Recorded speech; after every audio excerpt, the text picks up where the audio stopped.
Hello everyone and welcome back to another tutorial from Tech for Gamers. In this video, I'm going to show you how you can change the in-game language on the LORT game. So let's get started right away.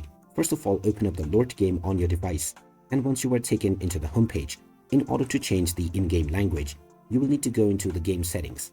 So from the homepage, click on the third option counting from the top, which is the settings menu. Then from this page, you will need to click on the middle option at the top, which is the game option.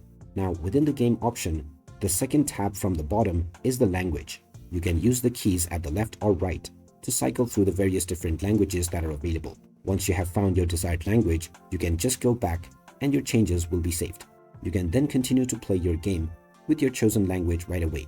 And if at any point you wish to change it back, you can come back to the third option from the top within the homepage, the middle option at the top section, and then choose your language from the second option counting from the bottom.